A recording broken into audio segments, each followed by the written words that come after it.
Tanning beds offer our society a means of maintaining beauty by having skin with a nice color and fast, convenient way. For some people, it gives them time to their day to relax and some self-confidence. Although tanning beds do have some positive effects, the repercussions of them far outweigh the benefits. I feel that I am credible to talk about tanning because I'm an avid tanner and I tan a minimum of 3 times a week. I did lengthy research on tanning and I'm doing this to further my own knowledge about what tanning is doing to my body. I'm going to go through explaining all this by giving you the history, why it's dangerous, the side effects of tanning, and the ongoing battle to end tanning.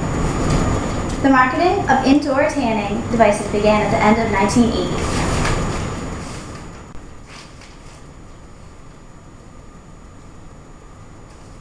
Today is a $2 billion a year industry. When first regulated by the FDA, UVA and UVB were classified as probably carcinogenic. UVB was found to induce squamous cell carcinoma but has not caused tumors and has not been found in melanoma cases. Use of tanning units became increasingly popular among light-skinned population as time went on.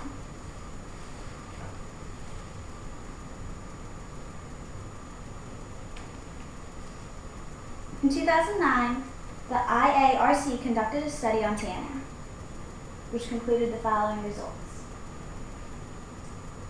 There is a role of UVA in skin cancer development.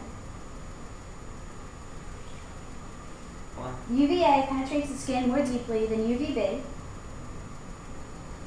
UVA can cause damage to cells in the dermis of the skin, and UVB can cause damage to most of the epidermis layer and cause DNA mutations more directly.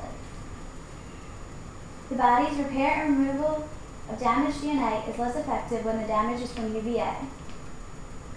It is also shown that UVA and UVB can damage the immune system. Tanning lamps produce the types of DNA damages associated with the UV-induced skin cell mutations that can lead to cancer.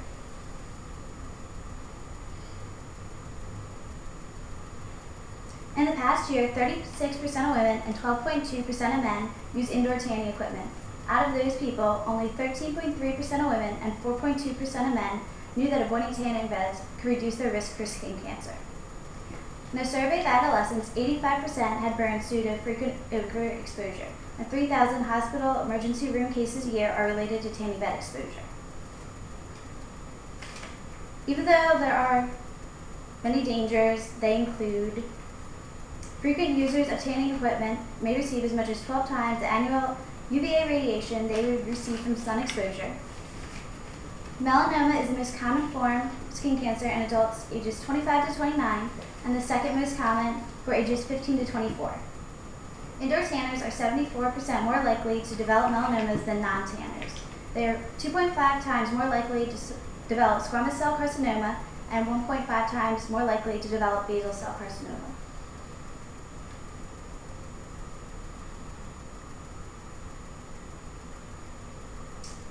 Photoaging, which is premature aging of the skin, is due to UV exposure. Results include fine wrinkles, deep grooves, blotchiness, sagging, and leathery texture. Chronic exposure to UVA radiation accelerates the aging of skin 5 to 7 years. On February 28th, the American Academy of Pediatrics called for U.S. tanning salons to bar minors. As of right now, 11 states restrict tanning for minors and 31 require parental consent. Melanoma is linked to getting severe sunburn at a young age. Tanning can also cause immune suppression from UVB radiation, leaving people more vulnerable to disease. Irreversible eye damage such as photochoroiditis, which is corneal sunburn, cataracts, abnormal tissue growth, and damage to the cornea are also causes or results from using tanning. Failure to wear protective goggles starting with long exposures, failure to follow manufacturer recommended exposure times, and tanning while on certain medications that increase sensitivity to UV rays also increase the risk of cancer. Some of the side effects of tanning include 2004 tanning booths found to be addictive. Even though suntan looks healthy, it actually means that the skin has been damaged.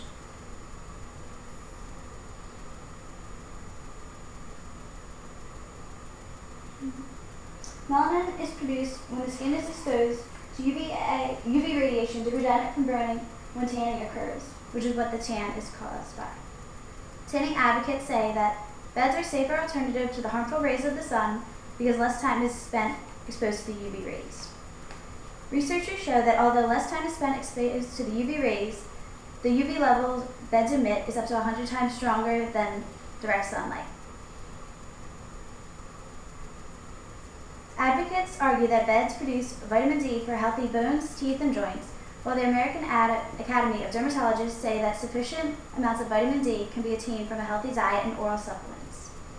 The FDA requires that facilities cannot advertise tanning devices as safe tanning, no harmful rays, no adverse side effects, or any similar type of wording. There is an ongoing battle to end tanning.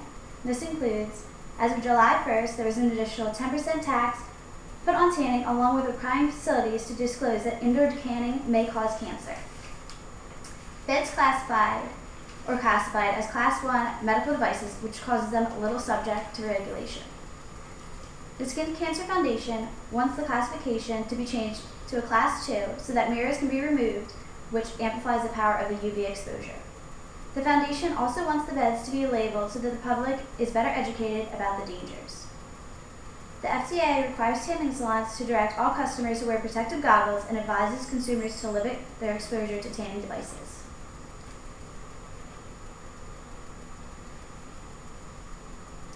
The FDA also labels devices to warn of skin aging, skin cancer, and eye injury. The FDA says that some people tan too much and that they receive the same tan visually if they'd only went once a week. The tanning industry relies on two misleading arguments. The first one is melanoma is mainly caused by sunburn, and controlled tanning helps prevent melanoma by building up protective pigments melanin. The second is UV exposure makes the skin produce vitamin D by helping prevent breast, prostate, and colon cancer, as well as other diseases. Doctors believe that by banning tanning salons, that would be the most effective to prevent this, but strictly regulating them is a beginning step towards saving their lives. In conclusion, although many people do not read the warnings, hopefully by enlarging them and trying to educate them about the effects will cause them to think twice. I myself, as an avid tanner, was unaware of most of the negative effects before doing my research. I'm now going to be much more cautious about how often and how long I tan, because of the high chance I have of getting skin cancer, eye injury, along with the extreme aging of my skin. Are there any questions? Yes. You go. I want to grab my glasses. Don't work. Can you tell us what some of these safe alternatives to tanning would be for somebody who wanted to maintain that healthy glow in the middle of winter? Some alternatives include spray tanning salons that are now more popular, and many spray tan or bottled lotions that are less orange and less streaky than they were before.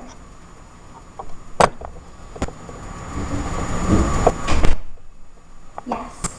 How does the FDA go about regulating these standards for the tanning salons? The manufacturers of tanning beds have FDA regulations as to how many volts and wattage and time that can be set on the machines, but they're not always followed because more mirrors are added before taken into effect. Thank you. Okay, I have a couple questions for you. Number one, Ashley, why do you feel that you need to tan 3 times a week? Because I have free time and it's really warm in there, and it's cold because it's winter, so I go in there to get sunlight and have it be warm. Because you have free time, you tan. Yes. Okay, all right. Now, is skin cancer a concern for you? Learning more about it is now. Before I didn't think about it because I just thought it couldn't happen to me. Or it couldn't happen to you. All right, now, after doing all this research and gaining all this new knowledge, will you change your thinking about I do. your way of tanning I now? do think I'm going to tan a lot less than I did. I don't know if I'm going to completely stop, but I won't be going as often as I have been because of the continued exposure, so it gives me more of a chance of developing any of these things. Is this hereditary?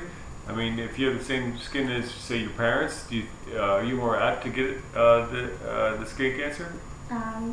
No research has really been shown, and it doesn't show whether the age at which you start tanning affects. It's about the amount of like severe burns for the melanoma that you've gotten, and just the radiation But say, itself. if one of your parents had skin cancer, don't you think you're more apt to get it yourself? I mean, it could be because many cancers are hereditary, but there was no research that shows that's more of a cause of it. Just the exposure time and amount that you expose yourself to it. Why don't you try spray tanning? I'm afraid I'm gonna look orange. Yes. Just one more question. Do you know if New Jersey restricts tanning beds to minors? It's not restricted to minors. They have to have parental consent before they can go. Okay, They so just at have any one. age? At any age as a minor? Starting at age 15, I believe you can tan. Oh, thank you. Thank you. Also, actually, I have seen a show on TV recently where a lot of young teenagers, okay,